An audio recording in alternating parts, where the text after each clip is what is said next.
Hello everyone. This video is about the hand saws that I've used at Century Wood.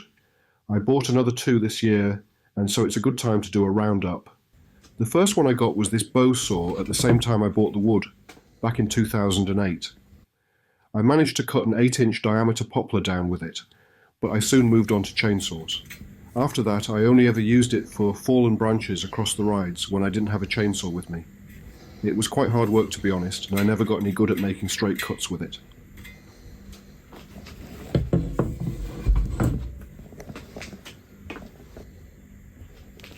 Then I moved on to this 30cm Zubat Silky from Japan. Between then and this year, it was the only hand saw I used at the wood. I have it in my every time box that I always take, and it's come in handy time and again, whether that's for dealing with fallen branches or cutting poles for things like this den we built. The tough plastic scabbard has a belt loop to make it easier to keep with you. It's still devilishly sharp, so needs to be opened carefully. The blade is a bit messy at the moment, to be honest.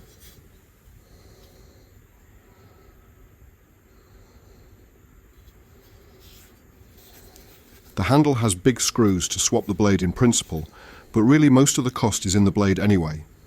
It's still going strong after 7 years of being my go-to handsaw. Okay, so short detour now. Despite the wooden handle, this is a Swiss Army knife. It's got a main blade as normal, under 3 inches in this case, so legal to carry in the UK without a good reason. It's a genuine Victorinox, bought in one of their own shops in Switzerland. But the reason why I'm showing it is because it does have a small saw blade.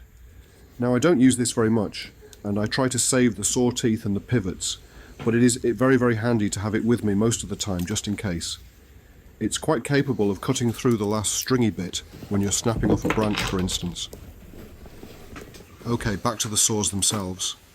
This year I decided to look for a smaller alternative to the Silky that I can carry more easily. First I got this one from Toolstation for about £7.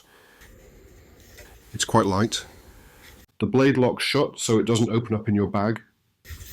You unlock it with this button and it stays locked open. There is this really good hand guard, so if the blade lock does fail, it can't close up on your fingers.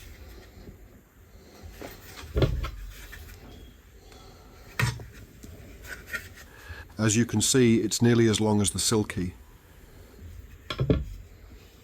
But in the end I settled on this one from Fiskars for about £20. It has this really handy sprung belt clip. The clip is on the end of the blade, but it's locked in place, so again does not open up in a bag or pocket. You unlock it by loosening this screw, and it slides open parallel to the handle and locks by tightening it again. Since there's no pivot, there's no way for it to close on your fingers if it works loose.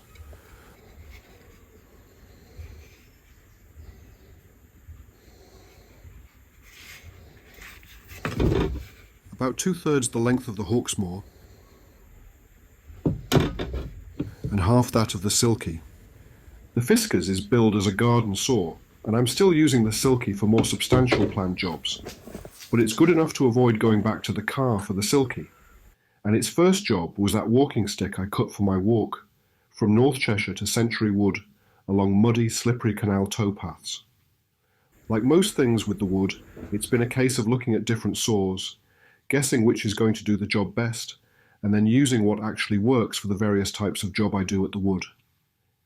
If you've enjoyed this video, please subscribe to the Century Wood channel to see how the wood changes through the seasons and what other work is going on.